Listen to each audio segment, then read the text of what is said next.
టీవీలో మీ personal and business promotions కోసం కింది నెంబర్కి కాంటాక్ట్ చేయండి. ప్రజలకు మరియు మెంటాడ మండల ప్రజలందరికీ గణతంత్ర దినోత్సవ శుభాకాంక్షలు అండి. ఇది మెంటాడ మండల పార్టీ ఆఫీసులో జరుపుకుంటున్న మొట్టమొదటి గణతంత్ర దిన వేడుకలు. దేశభక్తిని మనసునిండా నింపుకున్న పవన్ కళ్యాణ్ గారి నాయకత్వంలో నడడానికి మనందరికీ గర్వంగా ఉంది.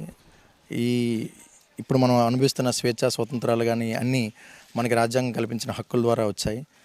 ఈ రాజ్యాంగాన్ని ఏదైతే మనం దేశంలో అమల్లో వచ్చిందో దాన్ని మనం గణతంత్ర వేడుకలుగా జరుపుకోవడం ప్రారంభించడం జరిగింది.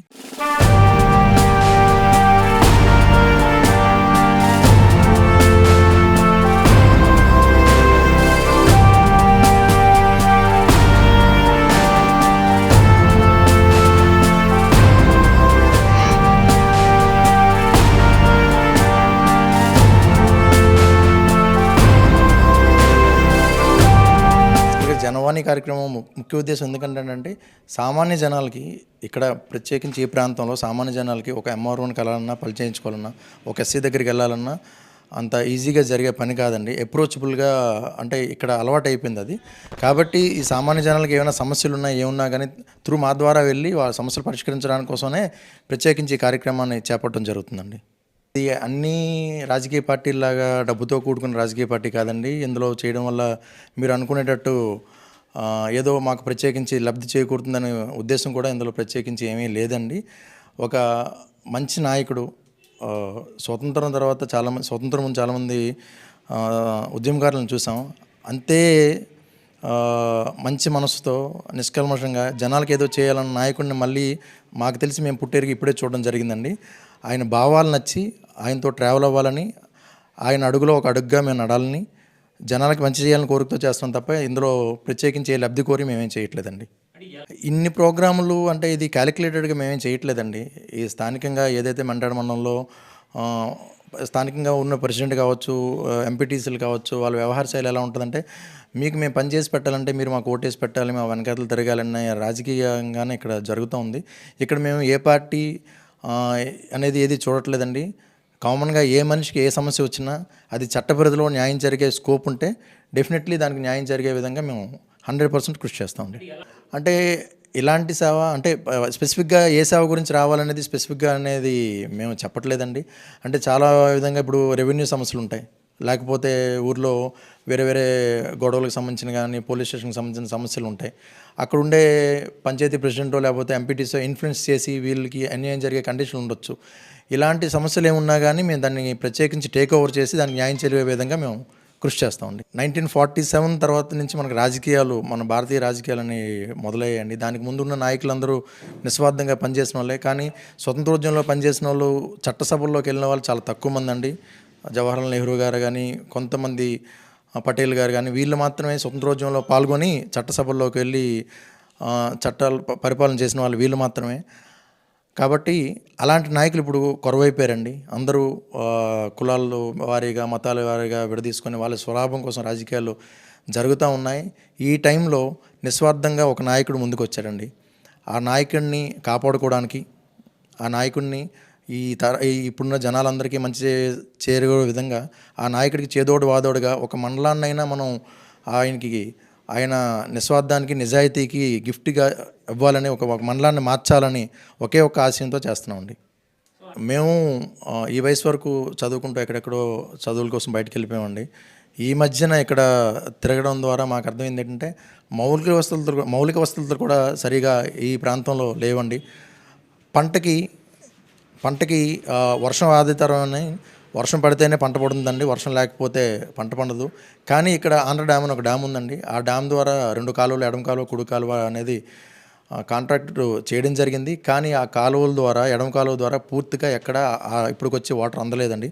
చుక్క నీరు కూడా దానికి రాలేదు.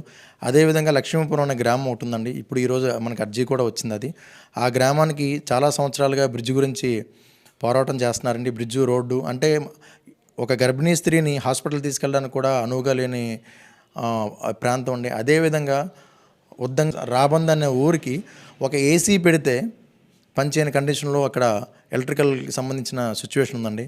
అదేవిధంగా చాలా ఊర్లకి రోడ్లు కావచ్చు, మౌలిక వసతులు కావచ్చు, హాస్పిటల్ ఫెసిలిటీస్ కావచ్చు చాలా తక్కువగా ఉన్నాయండి.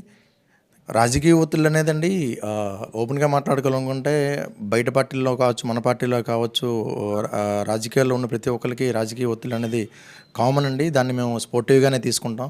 మా కాన్సెప్ట్ మొత్తం జనాలకి మంచి ఎలా చేయాలనేది ఒక ఉద్దేశం పైన ఉంది తప్ప కానీ ఎవరికి భయపడే దానిపైన కానీ ఎవరు బెదిరింపులకి లొంగే దానిపైన దృష్టి లేదండి.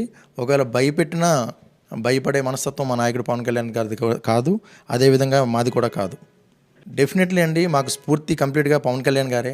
కారణం ఎందుకంటే ఆయన ప్లేస్లో ఈవెన్ మీరు కావచ్చు, నేను కావచ్చు, ఎవరైనా కావచ్చు, ఒక సినిమా తీస్తే 100 కోట్లు వచ్చే ఆదాయం వచ్చే కండిషన్ నుంచి, లగ్జరీ లైఫ్ నుంచి ఆయనకి ప్రత్యేకించి జనాల అభిమానం అవసరం లేదండి. ఆయనకే కోట్ల మంది అభిమానులు ఉన్నారు. ఇంత అభిమానం ఉండి ఒక సామాన్యుడిలాగా చెప్పులు లేకుండా రోడ్డు మీద నడుస్తూ గత 15 సంవత్సరాలుగా ఇంత కష్టానికి ప్రాణాలకి ఒడ్డి కూడా పనిచేస్తున్నారంటే ఆయన ప్లేస్లో మనం ఉంటే మనం కూడా చేయలేమండి. అది మానవ మాత్రులకి సహజం కాదని సాధ్యం కాదని మేము అనుకుంటున్నాం.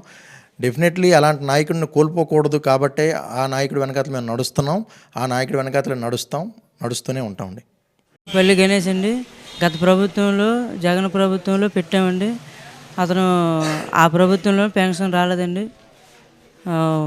పర్సంటేజ్ కారణంగా వేయలేదు. నేను 7-8 సంవత్సరాలు బట్టి ఇలా ఇబ్బంది పడుతున్నాను. ఎట్టి పనికి కూడా వెళ్ళలేను, పని చేసుకోలేను. ఇప్పుడు ఈ ప్రభుత్వంలో ఏదైనా పెన్షన్ వస్తే నేను ఆదాయం లబ్ధి పొంది నేను జీవనం సాగిస్తాను అనుకుంటున్నాను. అంటే నేను ఒక 18-17 సంవత్సరాలు ఉన్నప్పుడు పడిపోతే అలా నేను కొద్దిగా నెగ్లెక్ట్ చేసాక అలాగలా చేసేకొలిది అలా వంగిపోవడం వల్ల ఇప్పుడు నేను పని కూడా చేసుకోలేను. ఎన్నో హాస్పిటల్ తిరిగాం, ఇంకా చాలా డబ్బులు అయిపోయి మరి ఇంక చేసుకోలేక నేను ఊర్లో ఉంటున్నాను, ఏం చేయలేక అలా ఇంటి దగ్గర ఉంటున్నాను. పెట్టాం కానీ పెన్షన్ రాలేదు, పర్సంటేజ్ వేయలేదు. ఇప్పుడు జనసేన పార్టీ వాళ్ళకి ఇచ్చాం, వాళ్ళు చూసి పెడతానన్నారు. ఎన్నో సమస్యల మీద ఇక్కడ మన జనసేన పార్టీ కార్యాలయంలో ఇది సమస్య పరిష్కరిస్తారని కోర్చు వచ్చామండి. అయితే ఇక్కడ మేము 3 అర్జీలు పట్టుకొని వచ్చాం. 3 అర్జీలకు కానీ బాగానే మనకి సహకరించారు. ప్లస్ ఏంటంటే మెయిన్గా మన పెన్షన్ విషయంలో ఒక అతను తీసుకొచ్చానండి. ఆయనకు కూడా మన అధ్యక్ష గారు సబ్బర్ రాజశేఖర్ గారు ముఖ్యంగా మాకు సపోర్ట్ చేస్తూ దీన్ని చాలా త్వరగా సాల్వ్ చేస్తామని చెప్పారు. ఇంకా ఏంటంటే ఇంకొక అతన్ని హౌస్ కోసం తీసుకొచ్చామండి. వెంటనే అక్కడికక్కడే స్పాట్లో ఫోన్లో మాట్లాడి దాని గురించి కూడా వివరించి మీకు 2-3 రోజుల్లో దాని గురించి తెలియజేస్తామని చెప్పారండి. గత కొన్నేళ్ళుగా మా గ్రామంలో చంపావతి నది ఇరిగిపోయి రాకపోకలు, కనీసం శవాలను కూడా భుజాలపైన తీసుకెళ్లే యోచన ఉంది. స్కూల్ పిల్లలు బయటికి వెళ్ళి చదువుకోవాలనుకుంటే చాలా కష్టంగా ఉంది. గర్భిణీ స్త్రీలు కానీ లేదా ఒక అంబులెన్స్ 108 రావడానికి కూడా కనీసం రాకపోకలకి ఎటువంటి ఇది లేకుండా రోడ్డు మధ్యలో చంపావతి నది ఇరిగిపోవడం జరిగింది. ప్రతి గవర్నమెంట్ వస్తున్నారు, హామీలు ఇస్తున్నారు, వెళ్ళిపోతున్నారు. కానీ మా సమస్యను ఎవరు పట్టించుకోలేదు. మన మంత్రి గారు వచ్చారు, మినిస్టర్ గారు సంజయ్ రాయ్ గారు వచ్చి మీకు చేస్తానమ్మా అని ఒక నమ్మకం అనేది ఇచ్చారు. మేము చాలా వరకు అధికారులు కూడా వచ్చారు, ఐఏఎస్ ఆఫీసర్లు కూడా దాన్ని వచ్చి పరిశీలన చేసి వెళ్ళిపోవడం తప్పించి ఇప్పటి వరకు మాకు ఎటువంటి నిర్మాణం అనేది జరగలేదు. దయచేసి మా గ్రామాన్ని దృష్టిలో పెట్టుకొని మాకు న్యాయం చేస్తారని ఈ అర్జీ మేము పెట్టుకుంటున్నాము.